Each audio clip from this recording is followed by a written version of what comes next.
Hello friends, welcome to मेरी खजाना। आज मैं आप लोगों के लिए एक फिर से नया रेसिपी लेके आई हूँ जो कि चाउमीन का रेसिपी है। अगर आप इस डिलीशियस चाउमीन को अपने घर पे बनाना चाहते हो तो मेरे वीडियो को एंड तक देखो ताकि आपको पता चले कि मैंने इसमें क्या क्या इंग्रेडिएंट्स ऐड किया है और कितने टाइम में ये मैंने बनाया है।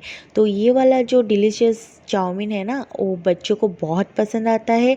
और आप लोग अगर डिनर में कुछ बनाना नहीं चाहते हो तो इस चाउमीन को भी ट्राई कर सकते हो। तो अगर आप मेरे चैनल में नए हो तो मेरे चैनल को लाइक से सब्सक्राइब करना मत भूलिए। तो चलिए स्टार्ट करते हैं इस चाउमीन को बनाना। पहले मैंने एक कढ़ाई लिया है। कढ़ाई में मैंने तेल ऐड किया है जो कि रिफाइंड है। अगर आप सरसों का तेल भी ऐड कर सकते हो। ये बारीक कटा हुआ प्याज है जिसको मैं यहाँ पे ऐड कर रही हूँ। थोड़ा सा इसे सोते करेंगे, गोल्डन ब्राउन बिल्कुल भी नहीं करना है ताकि प्याज का जो रस है वो अगर निकल के आता है तो बहुत ही मीठापन का टेस्ट आता है। तो चलिए देखते हैं। फिर इसे थोड़ा सा ही सोते करने के बाद हम इसमें टमाटर ऐड कर देते हैं। टमाटर मैंने यहाँ पे एक लिया हुआ है। अगर आपकी क्वांटिटी ज़्यादा है तो आप ज़्यादा टमाटर भी यूज़ कर सकते हो। तो देखो यहाँ पे मैंने ग्रीन चिली ऐड कर दिया है। अगर आपको स्पाइसी ज़्यादा पसंद है तो आप ग्रीन चिली थोड़ा ज़्यादा भी ऐड कर सकते हो, उसमें भी बहुत सारा अच्छा टेस्ट आता है। तो देखिए इस तरह से थोड़ी देर इसे चलाने के बाद हम इसे धीमी आंच में पकाते हैं ताकि हमारा जो प्याज है वो अच्छी तरीके से सॉफ्ट हो जाए। तो इसमें मैंने स्वाद के अनुसार नमक ऐड कर दिया है। फिर मैंने यहाँ पे ग्रीन चिली का जो सॉस आता है उसे ऐड किया है।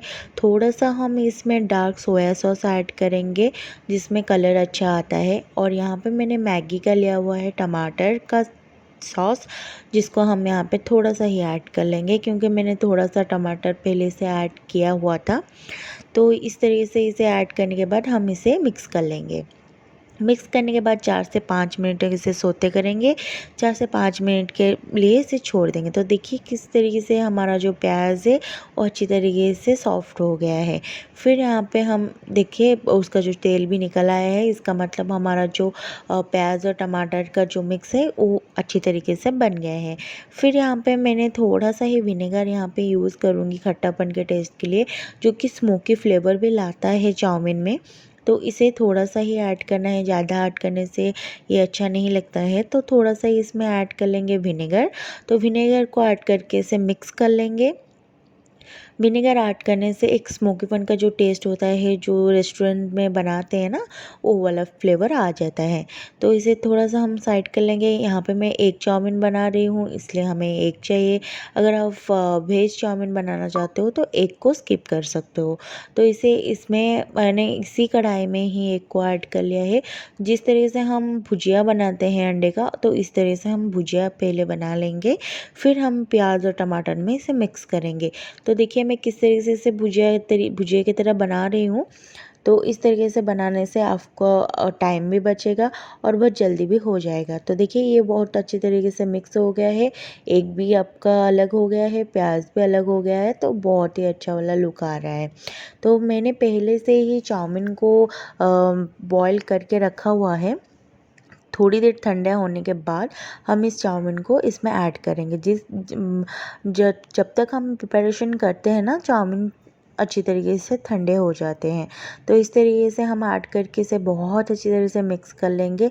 फ्रेंड्स ये बहुत ही अच्छा, बहुत ही जल्दी बनने वाला डिश है। तो अगर आप लोगों को चाउमीन पसंद है तो आप मेरी वीडियो देख के ये बनाइए और मुझे कमेंट करके ज़रूर बताइए कि ये वाला चाउमीन आपको कैसा लगा। ताकि और किस तरीके से आपको अगर चाउमीन और वाला वेजिटेबल्स वाला चाउमीन चाहिए तो मुझे कमेंट करना। मैं उस वेजिटेबल चाउमीन को भी आप लोगों के साथ ज़रूर शेयर करूँगी। तो मुझे तो अब खाना है, मैं तो अब चलती हूँ। आप लोग इसे ज़रूर ट्राई करो। Thank you.